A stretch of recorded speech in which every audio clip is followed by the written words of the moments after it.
All right. Welcome, everybody. Thank you for being here. We're going to use mics, even though it's a little more intimate setting, because we are recording this, so we can use it and send it out to the whole team. The point of tonight is just to have a little bit of time to hang out with each other, fellowship a little bit, share some food, but also we have different types of team nights. Some of them are like we've done movie out on the lawn, we've done trainings at camera positions, so it's a mix of development and team building types of nights. So tonight's is more of a development night. I've asked Nate to prepare some things to go over like the camera-specific tips and tricks of the trade, how to get shots that look good, what works well, what doesn't work so well, and also share some of the stats from the past however long from viewership. Because part of what we want to do, and let me pull up my notes, part of what this is for us as a team is identifying the why behind what we're doing. Sometimes it can feel like we're just coming in and jumping on a camera on a Sunday morning and then getting shots. They go on the screen, they go outside, and then we leave.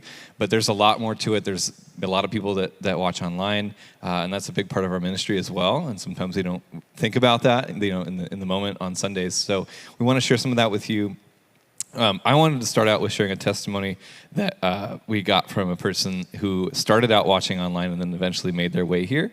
So I'm going to share this, and then I'll throw it to Nate. It says, I grew up as an only child with cerebral palsy and strabismus, I think is what that is, in my right eye. I had difficulty fitting in because I was bullied often and people didn't want to accept or understand me. I went to various churches through my local area but was unable to locate a church that I felt like I actually belonged to. It wasn't until I stumbled upon Centerpoint Marietta that I finally realized this church was the perfect fit for me. The worship style and the deliverance of the sermon was very empowering. I was amazed at how this church was able to let the younger generation become interested in church. I was unable to locate any church that was similar to Centerpoint, and I was a little heartbroken that the distance was 73 miles away because I lived in Alhambra, which is in LA. So this person was watching online from Alhambra. When I first got in contact with Isaiah and Christina during the summer of 2023, I wasn't sure what the virtual experience would be like. However, God knew that this church would lead me on the right path to a bright future. I felt like that it was destiny that led me here. I also got in contact with other people on the ministry team as well. I was added into the CP Young Adults group on WhatsApp and got the chance to connect with other people. And I loved how the group really gave me a chance and didn't view me as someone who wasn't real. I felt touched when I was contacted by people in the group and they would respond back to me. I was very excited to experience new friendships. And this is still all, he hasn't shown up yet. And then finally, fast forward to May 5th. So attending the service at Centerpoint on May 5th was a thrilling and wonderful experience. It gave me more power and helped me expand my love for God. Prior to connecting with this church, I really didn't understand Christianity well enough or believe in God fully. It wasn't until this meeting and meeting people at Centerpoint that gave me the knowledge of what Christianity really was and how I can be a faithful Christian in society. I view the Bible differently now, and I make my way in life in a manner that will guide me in having a future that is meaningful and awesome. I would like to take the opportunity to say a huge thank you to the Centerpoint family for opening my eyes to a new world, being able to find my place as a faithful Christian in society and welcoming me in with open arms. And I thought that was a really awesome story of someone who was able to experience Centerpoint online through the work that you guys do on cameras and audio and lights, and just making it the message of the gospel that we are sharing here at Centerpoint available to people who aren't within these walls or within this area. There are a lot of people who view Centerpoint even out of state, some out of the country. So that's exciting for us, and our goal is to make it as great as we can using the resources that we have.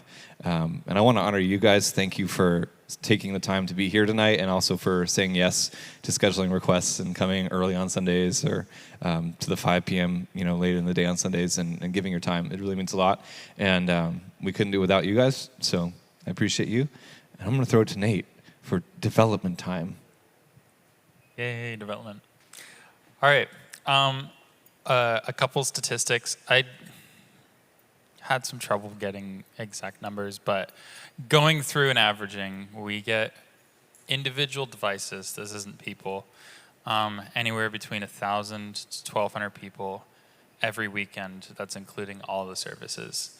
And that's like live, and it stays on YouTube after, and so it gets hundreds of views there as well. And that's just devices, and they say on average there's between 1 and 5 people who will watch on a TV with their family, and so that just inflates the number even more.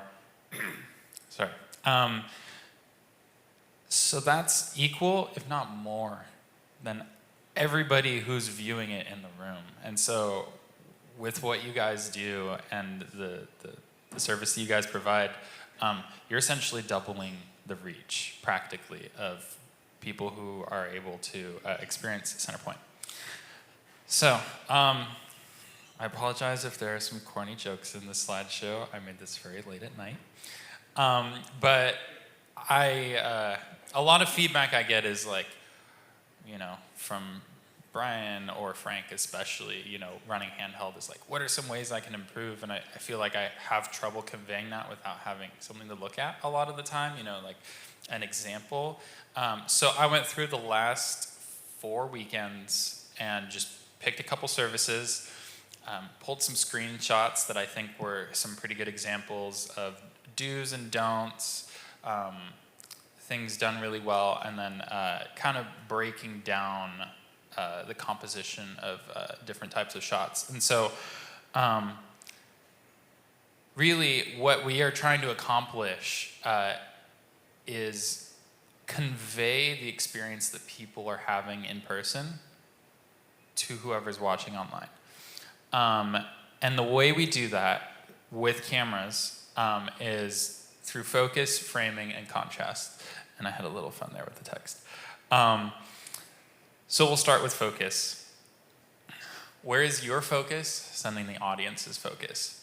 What you see through the camera dictates what the audience is focused on, because by proxy, you now have determined what 2,000 people are going to see. What is sharp? What is blurry?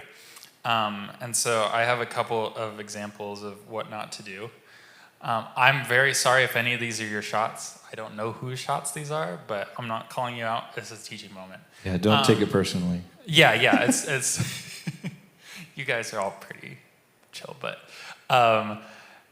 as you can see here, this particular shot, you can read the text very well on the keyboard, but we don't really care about the keyboard in this shot.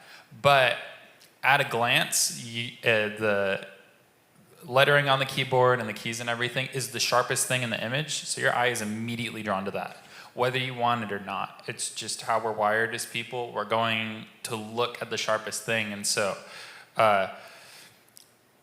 if what you want to focus on is not in focus, great focus on the hat.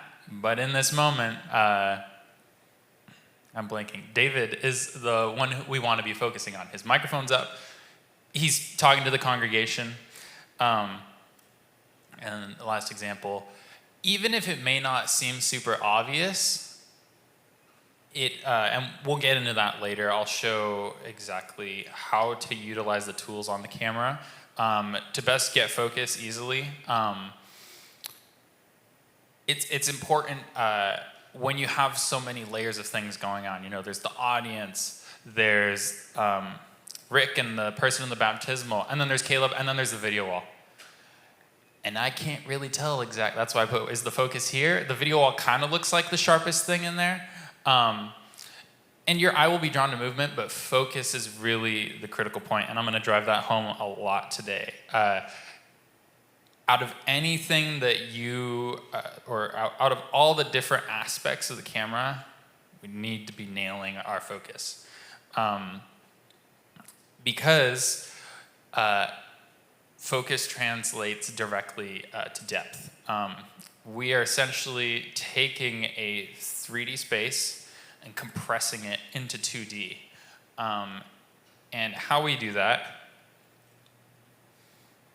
is by creating separation with focus. And there's some other ways to create separation, but you can see in here, the drum set is in the foreground, the midground is in focus, and then the background is the audience in this case. And it can go either way. The audience can be the foreground, and the band can be the background. But these shots look interesting and pretty, but it's really because you are able to convey depth inside of a 2D image. Another example of that is this one. This is an awesome example. It may not be super obvious, but that little corner of the, oh yeah, we're on the stage. That little corner of the drum cage is adding a little bit of depth. Even though it's out of focus, as a whole composition together, it is making the frame more interesting, more pleasing to look at. So moving on to our next point, framing. Think of a picture. You've probably heard us say it a million times over and over. Watch your headroom. It's not the French Revolution. So we're going to go through a couple examples. This is a good example. And so I put this, there should be on every camera, and I went and checked. So from this point on, there is a frame guide on every camera. There's a sweet spot, and I think that yellow line, I just approximated that, but you really shouldn't be dipping his mouth or his eyes below that yellow line. And so if we move along, I'll go through these quickly, there's a lot of them. When we leave too much headroom, it can make the person look short on the camera, and we don't want to do that either. Obviously you don't want to cut their forehead off, but leaving too much space, especially with someone like Gabe behind Janique right here, she just looks short, and we want to do our best to present the people on stage as they are. Again, Janique, this even applies to handhelds. I have another example later that's a little different, or even going back to this shot, you might think, oh, well, that headroom's a little different. Well, we're getting a steep angle, and there's actually stuff going on back there, and so it makes it interesting. It's just wall from the top on up, and so we're gonna want to keep our headroom closer to the top. Again, with John, with Brittany, with everybody we see on stage every week. We just want to rest their head as close to that red line as possible without cutting it off.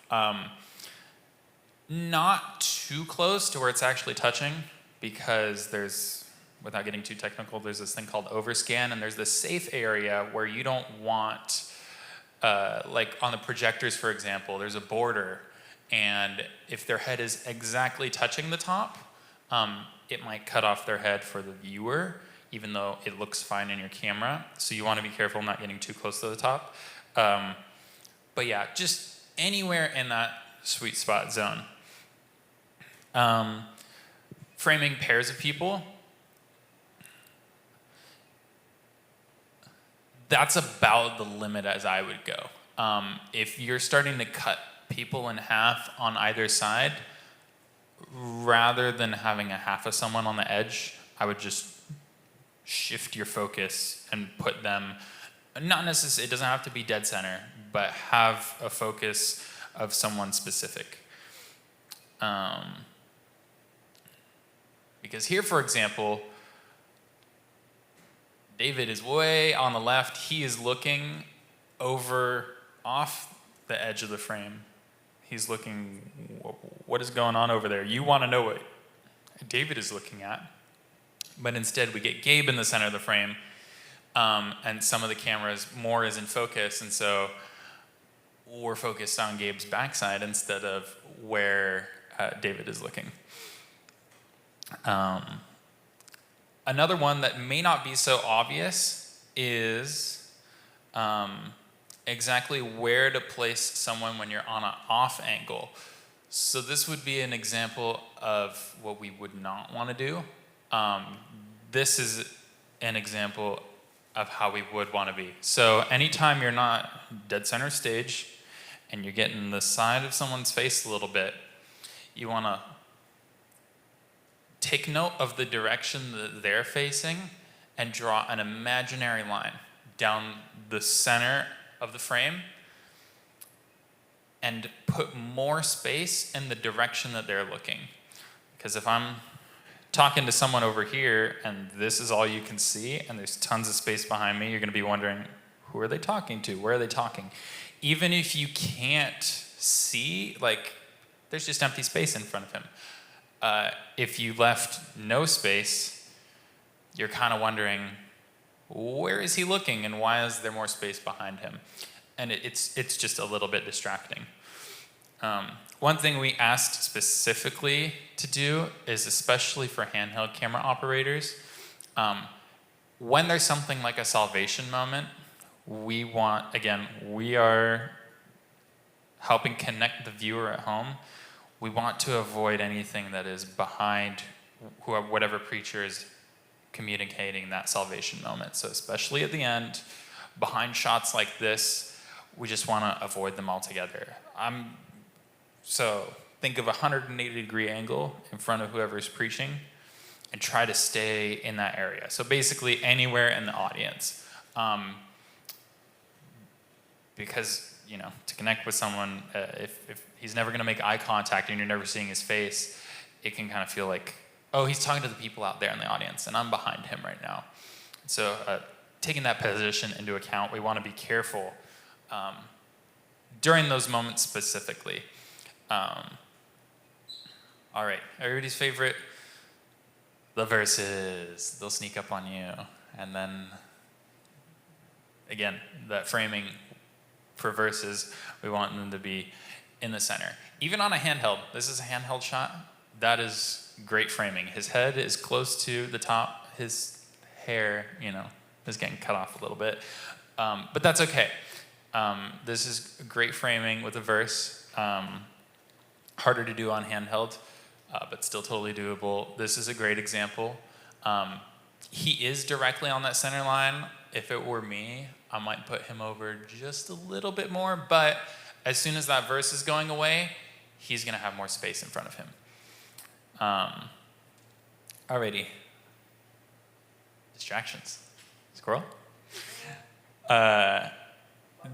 There's different distractions. The only one I could find a real example of is camera 2 specifically, when you have lyrics showing up on the top, and on the live stream, you don't see it, but the people at home see it. Lyrics on the bottom, it can kind of be like, wait, why are the lyrics up here? And at the bottom, and at the top, and at the bottom. Another example, I think same worship set, but it can just, again, distractions, we want to eliminate them as much as possible and make a clean, clear, crisp viewing experience for the people at home. I feel like there was something else. That's okay, if it comes back to me. But anything that you can think of as distracting. Missing focus would also be distracting. Going back up to the top and having something in focus it's not supposed to be, your eye is drawn to as a distraction. So we're just trying to avoid those distractions altogether. Framing part 2, a different kind of framing. From here on out, I'm talking a little more to handhelds. We'll loop back around when I do a hands-on with the different cameras. But this is more breaking down the idea behind creating and crafting shots. And it's not that this doesn't apply to the stationary cameras. They just don't have as much freedom to move around, to use different items on the stage and around to create that depth that we were talking about earlier. So we'll jump right in.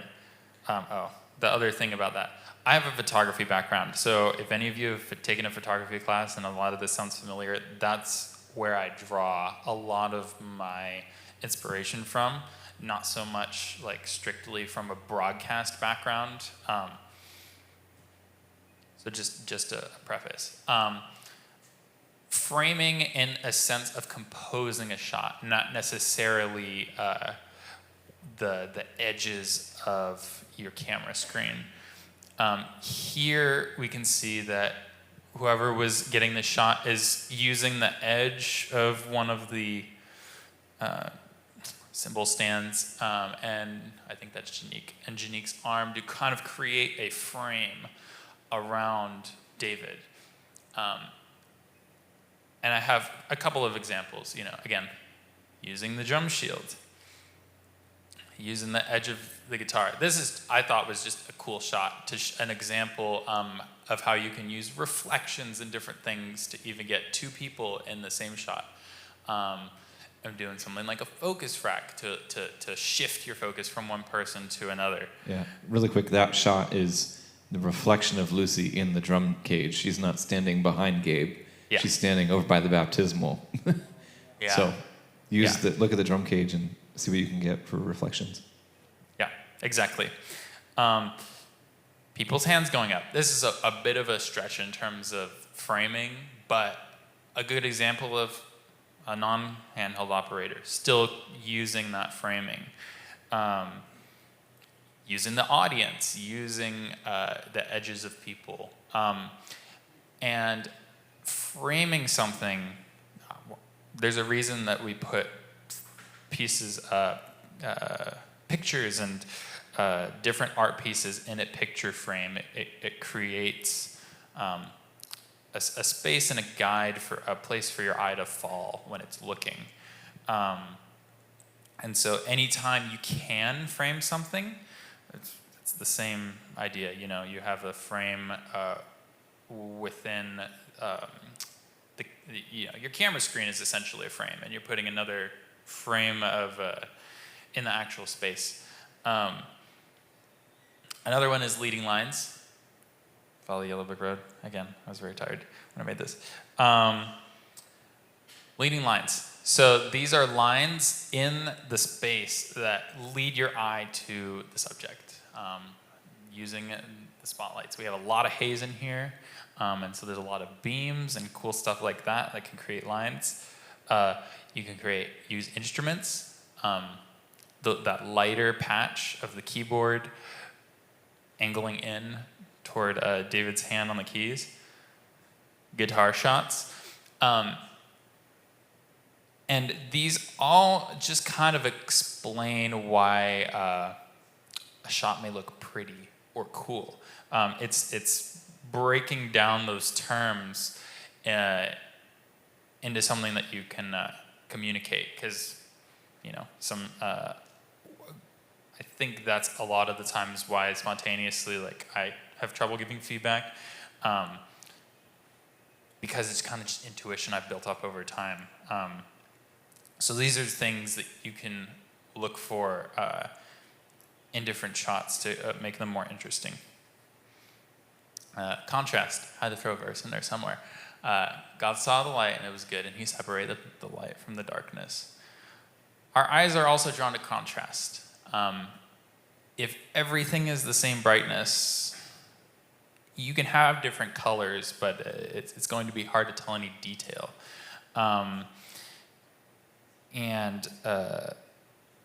This, for example, there's the leading lines in there from the lights, like I said before, but especially in stuff like cinematography, you'll see lines of contrast, light and dark and light and dark, and that will make that image more interesting to look at.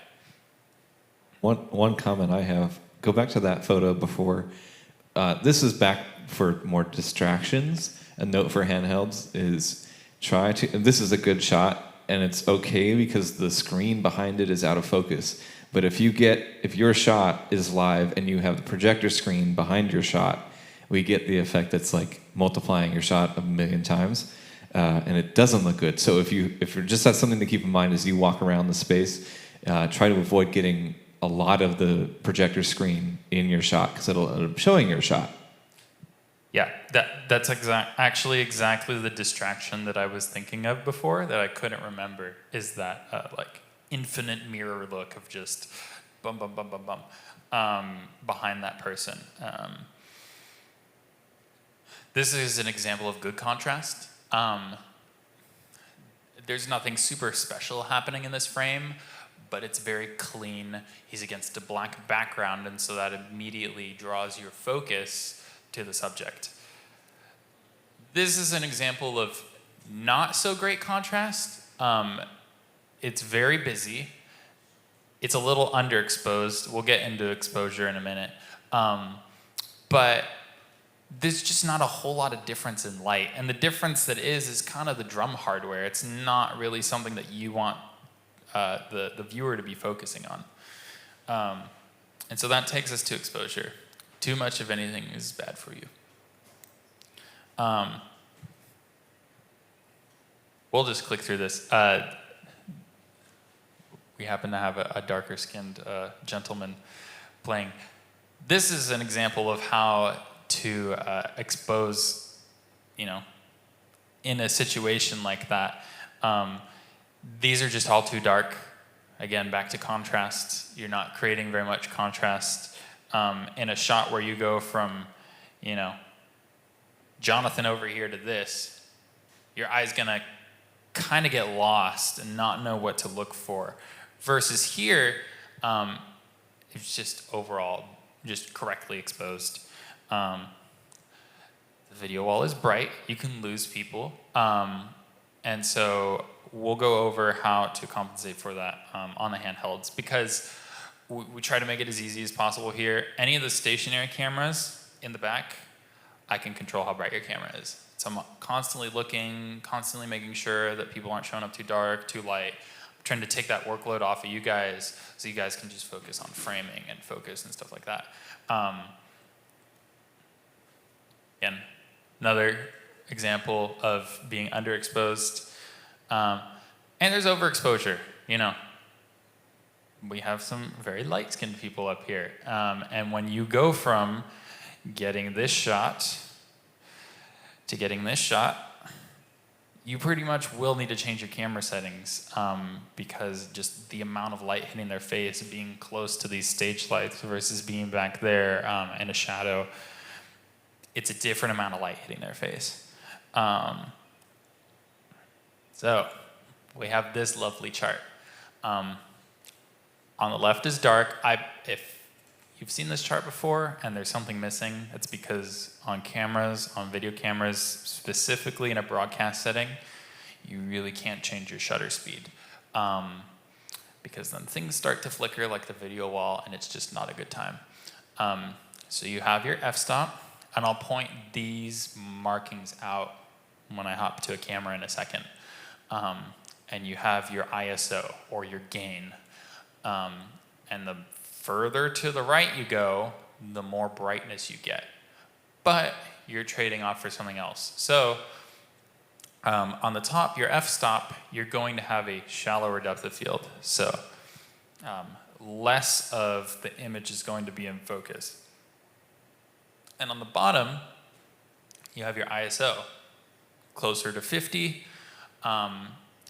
you're going to have a very clean image, not very much grain and static. And on the right, you're going to have a lot more static. And so it's balancing those two things. Say you're having way too much static in your image, but you're at like f8. Okay, well you have some room to open up to maybe f2.8 or f2. All of the lenses that we have for the cameras are pretty fast. All of our cameras can actually shoot in a pretty darkly lit space and still have a pretty clear, not super grainy image. So it's a matter of balancing those two factors to accomplish the goal you want. Say you want a more separated background, but it's too bright. You can lower your ISO, and they're like sliders on either end. You can make it darker with your ISO, the sensor sensitivity, and open up your aperture a little more. You're going to get more background blur. I think that's pretty much all I have. Again, just to thank you. And thank you. And a verse, 1 Corinthians 12, 18 through 19. But in fact, God has placed the parts in the body, every one of them, just as he wanted them to be. If they were all one part, where would the body be? Because, you see people hosting and the greeters and helping out with baptisms, and you guys are kind of the sit in the back, not much attention. But you guys are the ones that make it happen for everybody viewing online. So thank you from them. All right, we are going to switch over.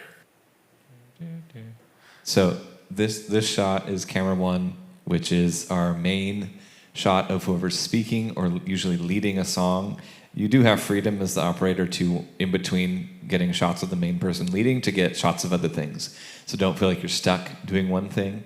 But this is like the safety shot. If something happens, like if a handheld drops a shot and we have to cut away, one is a bet that it's going to have something that we can use.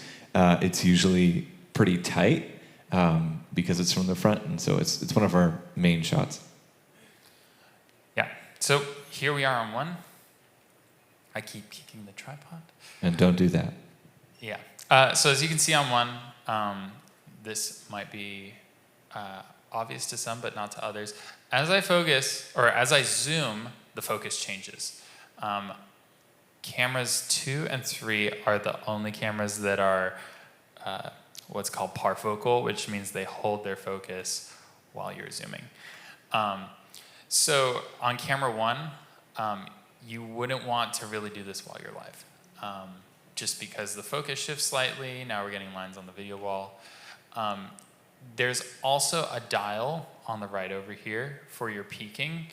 And you can turn at how much of those red lines you're getting up and down. The inclination is to set it to high and see more red lines. But that's not always the best case, because if there's so many red lines and so much detail, you can't really tell exactly what you're focused on. So you want to find the happy medium. I'll even set this on low, and we're still getting enough red lines to see where we're focused, and then you can really dial it in and see when they pop. So right about there. Also, I don't know, it probably won't do it. Well, here, can I switch to Gabe's camera? You got it? Perfect. So you have 3 buttons on the side here. And they may have been different before, but I've changed them, and they're all the same now. So F1 on every camera in here will punch in, and it only does this on the monitor. It doesn't do it for the output feed.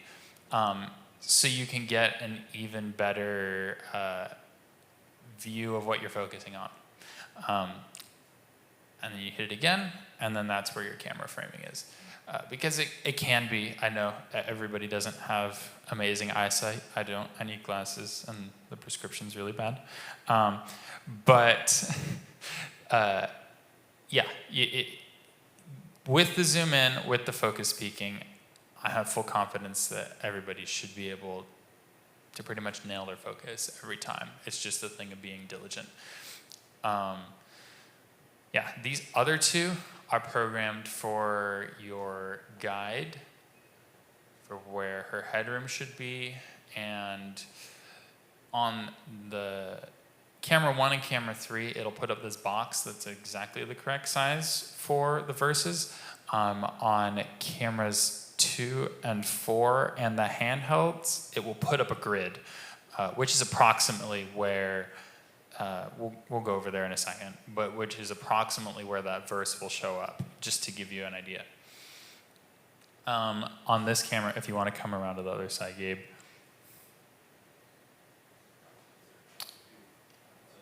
Yeah. There is a button on this specific camera. It's only on this camera. Well, and the handhelds, actually. It's called window sensor, and it will get you a little more reach. You can see every pore on poor Madison's face. And so those are just some tools for you to get different shots. Camera 1 may seem like the most limited in terms of its functionality. You can't really zoom while you're live. You can't really slide it around. But it is the most important, and there's still a lot of things you can do with it. I'm always baffled, when I see, or I shouldn't say baffled, but pleasantly surprised when volunteers are queuing up shots for transitions. I didn't really have a good way to put it in the slideshow, but priming your shot to be transitioned with another is really a great way to level up the integration of chaining shots together. So, queuing up here, making that movement a couple of times for like top-down tilt in, or panning from the side and being able to fade that with another shot. That's a good way to try new things. I would only start stacking that kind of stuff, though, if you're completely comfortable with focus and being able to come down and land exactly where you want to with the camera. Because if we start doing things like overshooting and then having to come back up, we're no longer adding to the experience, but taking away from it because we're adding distractions. That's not a discouragement not to try things. Obviously, we are do this with grace, and it's my job as the video director to catch when little things happen and to switch to another camera. But yeah, so that's just a couple of tips on one. So this is where it will start. We're under record. And then go to the side one, and here's your window sensor, and you can turn that off and on. It's a little different on the handhelds. We'll show you that. Yeah, and hit menu to get there on the camera body. This one. Don't try it out on 3, because you're just going to zoom out, and it's going to look like you're looking through a tunnel at the person, because to work with that lens, it already has to be cropped. So yeah, I think that's everything for camera 1. Oh, pan tilt. I forget. I think everybody's here knows this, but blue is your pan. Forward is open, back is lock. So now you can still move up and down, but not sideways. And the reverse for the top one. So away from you is unlocked, back toward you is locked. So now I can't go up and down, but I can go side to side. So just a refresher there. Let me turn some of this off so I don't leave a surprise for myself later with all of the red lines going through the main feed.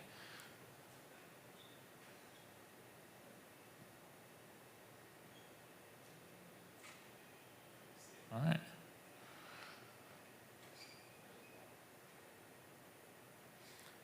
There's a couple more setting dials on the back here. Contrast and brightness. That's not going to change the feed downstream. That's only going to be for your monitor. So like if you're having trouble seeing focus, you can turn your brightness up so it's easier for you to see, and any change here on the screen will not affect what's happening in the back. So feel free, if you need more contrast or less contrast, that's for you to better operate as a operator. So moving on. Doing a great job, Madison. Thank you. Yeah. Give it up for Madison. Yay.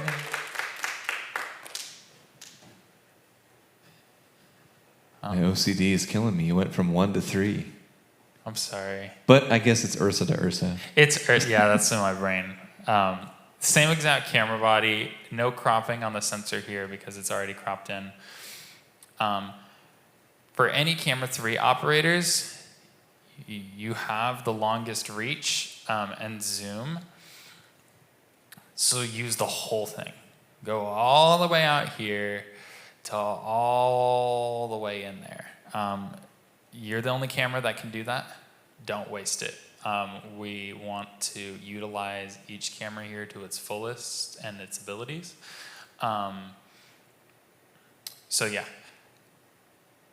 One thing to note, there is, if you want to go to Gabe, on here, there is a little dial on the actual handle. Eventually. Hey, there. This little dial. So turning it to the left, S is slow, F is fast. I know it's hard to see up there. I always keep it on slow because even if I crank it on slow, you're still moving pretty fast. But if for any reason you wanted it faster, or if it got turned to fast and it's just like way too fast, and you can't control it, just turn it all the way down to slow and it'll be much more manageable. If you're having trouble just using the thumb, I know some people who like to pinch it and they can get a lot more control out of the camera that way. And you can really creep with this camera. You can just sit here and slowly go in. And it works great for things like, someone closing the sermon and you just want to add a little bit of movement to that shot. Not be distracting, but just adding something interesting so we're not losing the viewer. Or for like a teaching moment, or not teaching, like a flow moment during the service, and it's a slow song, and you just want to add that little bit of movement and just slowly come in. It's totally doable. So I think that's it for this camera. We'll move to 2 real quick.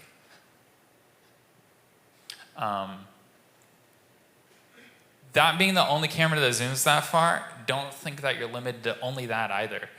That camera can still do pans across the whole stage. You can still tilt down from the lights. You can, the limit is your imagination. But we want to always make sure the tension got changed on this.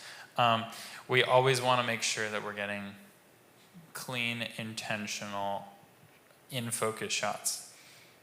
This got locked. Yes, that was filming me earlier. That's the hack. If it's message, you can just lock the camera by rotating the 2 of the chucks on the dolly 90 degrees so it won't roll down the dolly. Yes. This camera also holds its focus when you zoom. So we need to send the lens in to prepare. Don't tell anyone. But sorry, I gotta wait for Gabe to cut to me. Same exact button does the same thing on this camera. This camera is a touchscreen, so you'll get a little view box over here in the corner. If you want to move it around to get a better view, get your focus. And on this camera, once you get your focus, unless the person is walking out into the audience or doing something else out, like where their distance from the camera is changing, you really shouldn't need to touch the focus anymore in terms of holding focus. Now, if you want to rack focus and add to a transition that way, that's totally up to you. But in terms of holding focus where it is, once it is there, especially for things like the sermon or message, you really shouldn't need to touch it any further. Give us an example of a rack focus. Okay. So rack and focus looks like we said before, your focus is going to be, sorry, Gabe keeps moving back here. It's throwing me off. Where your focus is going to send the audience's focus. So if I were to pull my focus back to you guys on the chairs right here, tilt up and then push it to whoever's on stage, the audience focus is also going to go to whatever's the most in focus. This can, got it. Yeah, so like this. So if we bring our focus back here, and then shift it, let's see, I'm out of practice. We can go from Ryland's hand and shift to Madison's hand, or not hand, well, I guess her hand's over there, but shift to Madison. that's a good example of racking focus. And you can do this with any two things that are different distance from the camera. Gold. I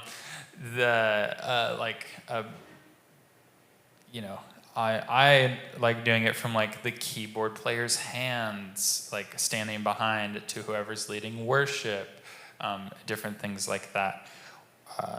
There's also focus transitions. So say you're completely out of focus and I'm going to come to you as a switcher. If you're going to focus up, I would try to make that transition not last any more than 2 to 3 seconds.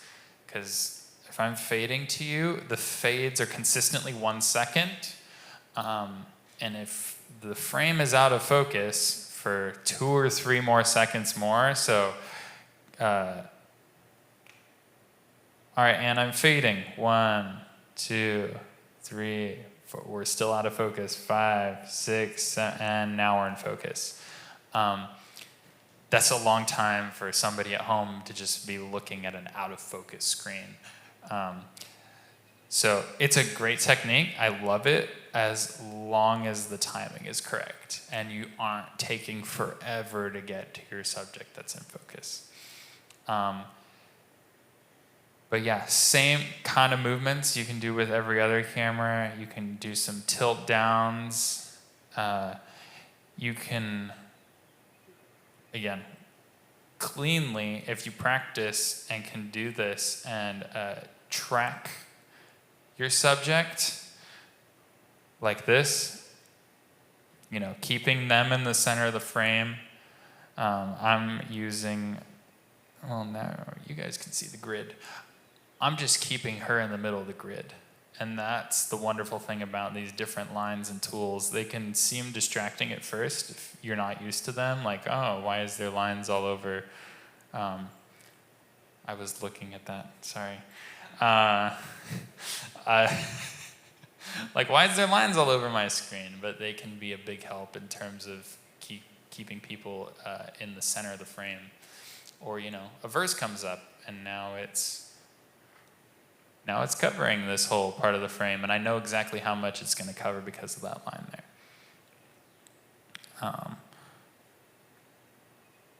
So yeah, 4, let's go take a look at 4. Really quick, so on 2, one thing I like about 2 is it's the only camera that can get the left-right motion that's not panning. Because it's on a dolly, it can travel from left to right without, you don't even, because what he was doing is he's using panning while he's moving it across the dolly to keep Madison in the center of the shot. It can also work to frame someone up on one side and then push them across from left to right your shot. This works really well when you have more than one person, like 4 vocalists on stage. You get one of them in frame, and then you use the dolly, and they leave the frame, but then the next person's in frame. And that's okay. You can cut people off as long as you have another subject ready to take its place. But 2 is the only camera that does that, and when you have people in the foreground raising their hands or even just heads, it looks really great to have a focus pull from like people's heads to the stage or vice versa. And then to move the camera from left to right across the dolly gives you a really unique effect that no other camera can get, where you have people's heads, because they're closer to the camera, people in the audience, they're moving across the shot more quickly than the people on stage. What he said. All right, 4. 4 actually may have a greater zoom range than 3. It's just not smooth, but you still have that full zoom range. So, sorry, I'm trying to do this with one hand and holding a microphone. Here we go. So jump around, get different shots for every single time you're live. This also goes for 1. Just because your camera cannot move while you are in the middle of having your shot live does not mean you can't jump around and get creative different shots. So like, there we go. Nope, is that picking me up? Gabe's gonna hold it. Thank you, Gabe. You can go all the way out here. All right, camera 4 is live. All right, we're off camera 4. You can go get the drummer doing something. You can get Madison doing something. You can get someone if they're in the baptismal. You can get two people next to each other. You can tilt in from the side. You can't, there's tons of possibilities, even though, oh, I'm on 4, it's 4, there's nothing to do. I know, 4 kind of gets a bad name. But it's only limited by your creativity. I know when I was here, I forget who was switching. I think it might have been Jesse or Frank or someone. I don't know. But we had one of our old camera operators who now works as a video director for electric e-bikes. His name's Matt. He came back and ran that camera. He just happened to be in town. He hopped on the camera. And the person switching was like, oh my gosh, I didn't know camera 4 could get shots that were so good. It's like, yeah. It's all whatever you're willing to put into it. Actually, let me get a handheld because we need to demonstrate how to change your focus and relate all those points. And then I think we'll be pretty close to wrapping up and into Q&A. And then any questions about anything we talked about, more insight. My only note for 4 is that it have focus control, or is it just all manual? It's all manual. Yeah, because that, like 3, 1, 1, 2, and 3 all have controls that 4 does not. So it's just like a regular camera lens. You have zoom and focus on the lens. So you have to, physically reach over the camera, adjust it, use your shot, and then move on. All right.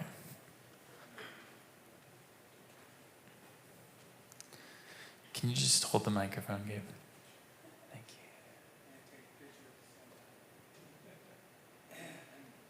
you. Okay. Yep. All right. This is a perfect example Of an overexposed shot. Yes. So we have Madison here. She is very overexposed. So we're going to look at our camera settings. Right now on the screen, my iris is 2.6 and my ISO is 4000. And those are going to be on either side of the zeros at the top of the screen, the time code. So I can either take my iris, wrong way, take my iris down to where she's exposed correctly. And you guys have the screens to look at. You'll know exactly what it looks like on the screen.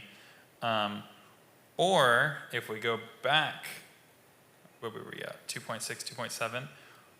We can also take down our ISO because our ISO is pretty high. And so I'm changing those two different settings and we're getting the exact same effect. Would you say it's a better practice to turn ISO down first to reduce grain? Yes and no. We're getting into the weeds. You're just and the trading technicals. off between depth. These have what's called a dual gain sensor, which without getting too technical, there's basically two settings at which the camera looks the cleanest. If you want to get the camera, Gabe, those are going to be at 200 and at 1250. And they're preset for you there. So you can see where those settings are. Your iris is right here. Your ISO is right here. If you click on either of those, it will bring up the settings for them. And it's the same on both cameras, or by default, if you have nothing selected, this knob on the front is going to control your aperture. So make it brighter and darker. So there's darker, there's brighter. And then a shortcut to your ISO is going to be this button. And if we go back, now we're controlling the ISO and making that brighter and darker. And as you can see there, all right, go back. As we get to the edge of the brightness, we're starting to see a lot of noise and grain. Oh, no, that's too dark. There we go. Yeah.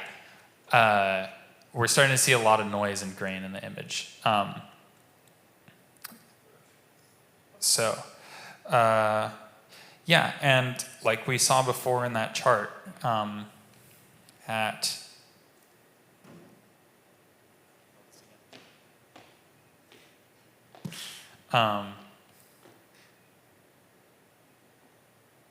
F2, and we'll take our ISO down. That background is almost completely out of focus. You can't read the text on the drum head or anything like that. So if we take our ISO up and then take our iris down, way down, now we can see that background is a lot more in focus. But we're still a pretty clean image. There's not a whole lot of like clear grain. So those are some things to keep in mind when you're getting camera shots. They're tools. If you're having trouble getting focus, you might want to run your aperture at a higher number because more is going to be in focus. Like I know I'll be down here and John is pacing back and forth and back and forth and back and forth, and he's getting far away from me and close and far and close. I'm probably gonna want to have my my aperture at a higher number, so I'm not chasing him in that super thin plane of focus back and forth, and he's going in and out of focus.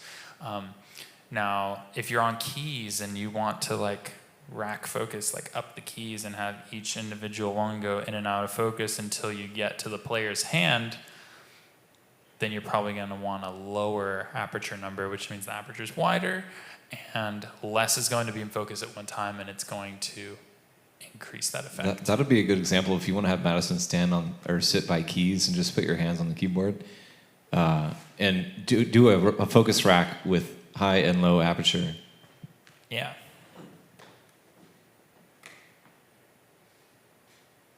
Oh, Gabe's going to do it.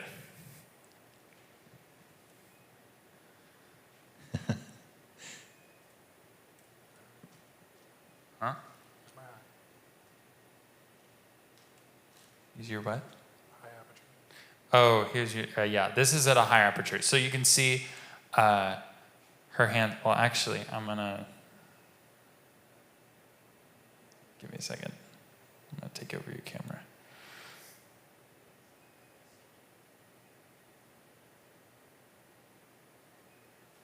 Giving him an arm workout, as Frank likes to call it, planking. All right, so you can see the focus lines now. It's a little grainy, as long as it's not super grainy. And again, it's distracting. There's naturally going to be grain in all video, but both of her hands are in focus right now, pretty much. The focus peaking is telling you exactly where it's at, but there's a good section of the keyboard that's in focus. So now if we go to the opposite end of the spectrum, so we were at F17, pretty much all the way closed down, so tiny little aperture, letting hardly any light in. Now we are at F4. Her other hand is in focus, and just a second ago, her other hand is completely out of focus, and just a second ago, they were both in focus, and that is all dictated by the aperture. So yeah, that's one good example of using it as a tool, depending on what kind of shot where you're trying to put your focus. I know when we were doing the slideshow earlier, there was the picture of David standing right here, and there was the crowd behind him. And if you want to isolate David, you're going to want the crowd out of focus, which means you want a lower aperture number because you're going to have less in focus. I would say generally like having that depth of field where you have a more dynamic shot of like for guitar up the neck shots or key shots. For worship, go for those more creative shots because things that are just all in focus are not as pretty looking. And then Nate, if you want to go back and stand on the stage so we have something to show. Yeah. Thanks.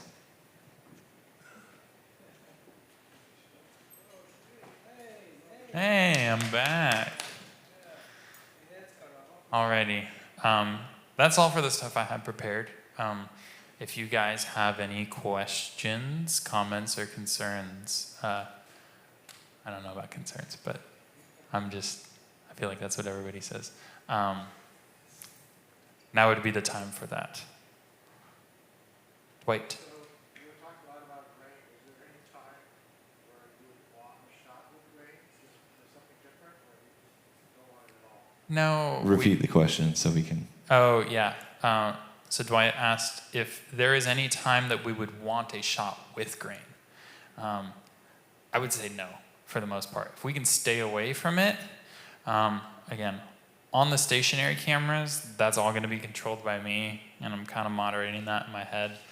But for the handheld operators, if we can stay away from grain as much as possible, if it's like John calls for lights out, and the only way you're going to get an image is by jacking your gain up through the roof, that's fine. The moment and the situation calls for it, but other than that, we want to keep our ISO as low as possible while still achieving the look that we're going for. Oh, good question. Yes, yeah. So I think what you're asking is when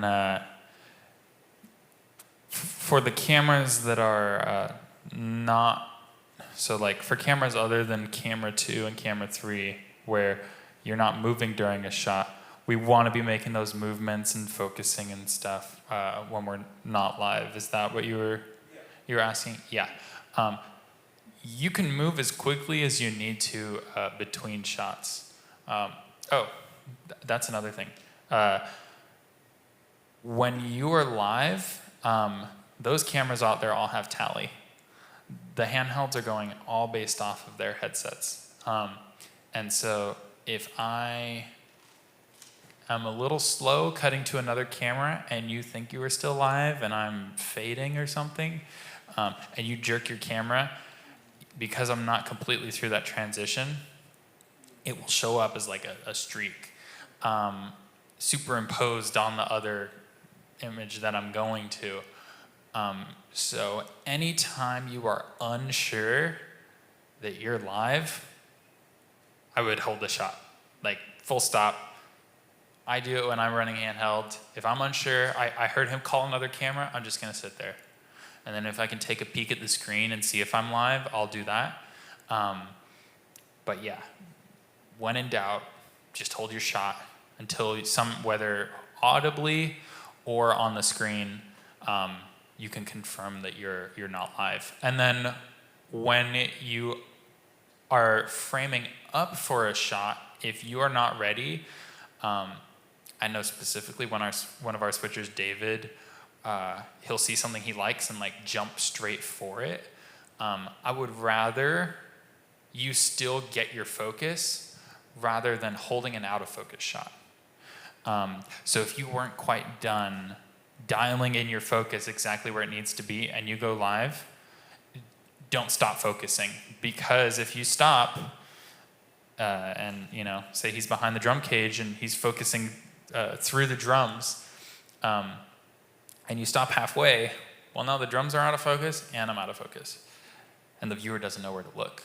I would rather have there be a little bit of, and we're still getting focus and we're there, rather than pausing halfway through that motion.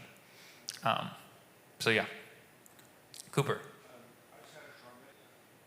Yeah, absolutely, and that attests to the creativity. I'll repeat for the live stream, but essentially what he was saying is when there's a lot of people down at the front of the stage, he likes to come just behind that crowd of people and get shots up and through, and hands and the backs of people's heads, and like even potentially, that's one thing I'm not don't like to do too much, is showcasing like singled out people's faces. If it's a crowd of people or the back of people's head or kind of the side of a person's head, we're not singling them out, because if they see themselves on the screen, I know I find it distracting whenever I see myself on a screen. It's like the kiss cam at a baseball game or something, like, oh, I'm on the screen.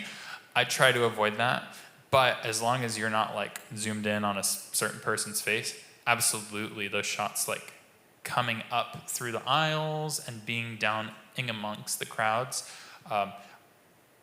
make it feel, the word Cooper used was very human and very relatable for someone at home who's, sitting on their couch. They feel like they're there as a part of the congregation in the middle of worship with everybody else. So that's a good point. Yeah,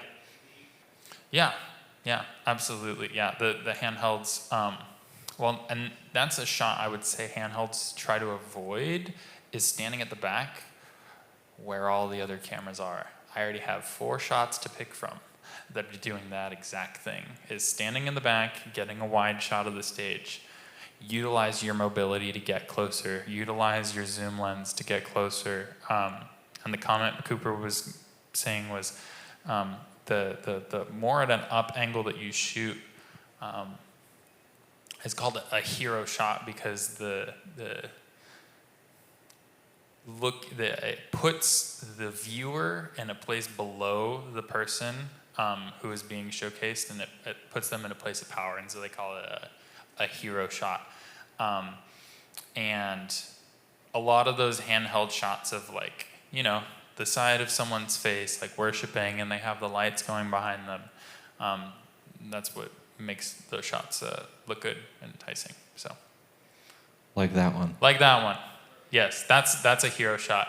And I will say, just a note for us, John hates up the nostril shots of himself. I was just about to mention that. Yeah. I don't mind it on other people, but that's just a preference that he has. And a thing that I thought of that when Nate was talking about Zoom, to get close to things, it's always better to get your physical self and your camera as close as you can to the subject. And then if you're still not close enough, you zoom. The more you zoom in with your lens, the shakier your shot will be. So if you can get close to the people on stage, like down in front, or close to the guitar player, close to the bass player, close to keys, close to drums, you'll get cleaner, less shaky shots. Yeah, you can think of it like, I was looking for a broom up here. I mean, there's a... All right. So I can hold my hand out. I can hold my hand out pretty steady. It's pretty far out there, but I can hold it pretty steady. The second you extend that, any little motion is going to be magnified. And your lens is essentially doing the same thing when you zoom all the way to its max. And the lenses we use have stabilization in them, so it's going to counteract that a little bit. So if you kind of see it float a little, that's the lens counteracting that stabilization. But the more zoomed out your shot is, that's essentially bringing that focal point closer to you, and so the shake is going to be a lot less noticeable. Same goes for actually holding the handheld. Sure you, I don't know, I was in sports and stuff, and they'd have us do exercises where you hold a weight out here for a long time, and your hand starts to shake. If you can bring it in and tuck it closer to your body, you're going to be able to hold the camera a lot easier for a much longer time. I know that's not always possible for the angles that we're holding, but if you can do it, it'll make your life a lot easier.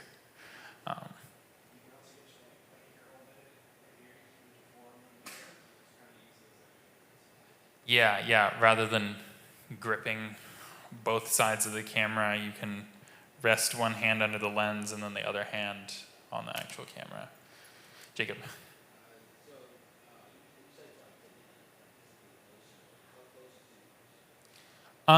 So for musicians, I kind of put an imaginary bubble. Like a drummer, you don't want to get hit by a drumstick. But I'll stand yeah.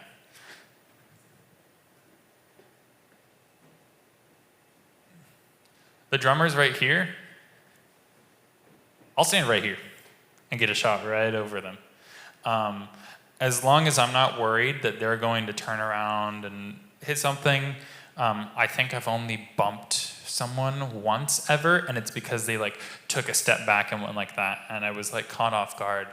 But for guitar players and stuff, I'll get right down next to wherever the bottom of their guitar is. Now for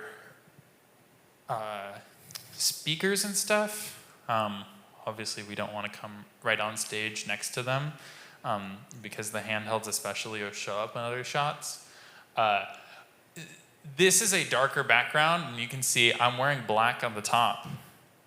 This is why we wear black. You can see my pants. You can't really see my top half. Try to avoid standing dead smack center of the video wall. If it's a super bright background, or if you accidentally didn't wear the darkest clothes that day. Yeah, but if you can help it, it is kind of a balancing act, because you can use the longer zoom on your lens and still stand on the side and get that same shot, or you can come to the center. Or I will hide behind the other players. So there's an electric guitar player here. I'm gonna stand directly behind him and maybe crouch down, and I'm almost disappeared behind that person, and I can still get the bass player. Or vice versa. If I just walk across real quick and boop, and they turn and they look at each other and I'm getting the electric guitar player, I'll use actual elements on the stage to kind of hide behind. Because I'm a taller person and I'm kind of self-conscious of it. I try to hide as much as possible when I am on stage. And some people are more comfortable just walking around and they have a smaller frame and they're not as noticeable. So that's, we don't want to be overtly distracting in the other camera shots, but at the same time, it is kind of free range, and if it's helping you get a better shot, I'm all for it, as long as you're not doing jumping jacks in the middle of the stage. So. Yes? Okay, so going back to camera one, so during worship, you're saying that camera one can look for other shots rather than only the lead? It depends. If I have two cameras who showed up, well, actually, I would say jump around a little more, because that means I only have one other shot to pick from. I've got you and camera two. And camera two can only zoom so far in. Getting into thinking through what do we need to be focusing on at certain points during the song. If we're running through the verse for the first time, I'm going to want the lead to be in focus, because they are leading the congregation through that verse for the first time. And again, you're the only lifeline to the people at home. So if they're going through the verse for the first time and you've got a backup vocalist who is not singing the verse and they have their mic down, everybody's going to be like, what? But if everybody's singing and we're on the chorus and you have had that person for the last 3 minutes, by all means, jump over. Just be cognizant, all right, if at any time the lead is going to be the only person singing, make sure you have that shot. If we have like a full team and there's 6 camera operators, it's less of an issue. I would maybe focus more on differing the shot on the main person, zoom out, get a head to toe, zoom in, get a really tight shot. Maybe put them on the left, maybe put them on the right a little bit, still keeping them inside that frame, but giving the switcher some options to maybe like fade them in next to a shot of the keys. Because if everybody keeps their subject just dead center, there's not going to be a whole lot of room to like put people next to each other in terms of like fading stuff specifically in slower songs. So don't be afraid to like offset wherever the focus is, or not the focus, wherever the main subject is in the shot a little bit. Yeah, so. We get some really cool shots when there's like ASL over here and art on one or both sides, and one handheld has ASL framed up on one side, one half, like on the left, and then the other handheld gets the artist framed up on the right, or a vocalist and the artist. So then you crossfade between the shots and you have a shot of art fading into a singer. It's really cool. Yeah. Sorry, I'm looking through my notes of things, just making sure I didn't miss anything.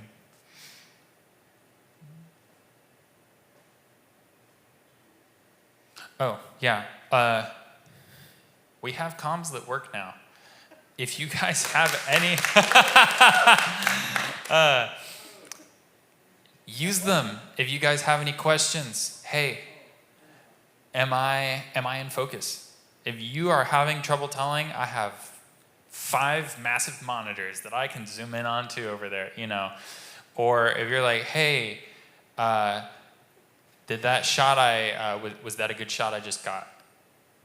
Any of the people we have directing, I'm sure would happy to give you feedback. Or do you need more of something specific? It's a conversation, you know, especially now that we have good comms that we can hear you clearly. I want to encourage more of that, because then it's less it's more working as a team. Ultimately, the director does have the final say, and they're the one who can see every shot and has an image of what they're crafting and putting together. So, you know, keep that in mind. But there should be some two-way communication beyond, I'm ready for podium, I got the podium, you know. I think we can better use that investment. Yeah. Anything else? No? Cool. We good? Yeah. Thank you, guys. Give Nate a round of applause. I pushed him out of his comfort zone as video lead and said, you get to lead this development night, because you really, I mean, ultimately, as a volunteer team, he oversees video, and that includes cameras. So, yeah, thanks. Great job putting that together. Thank you for sticking around and asking questions. There's more food in the back, so help yourself, and thanks for coming. Yeah, thank you guys.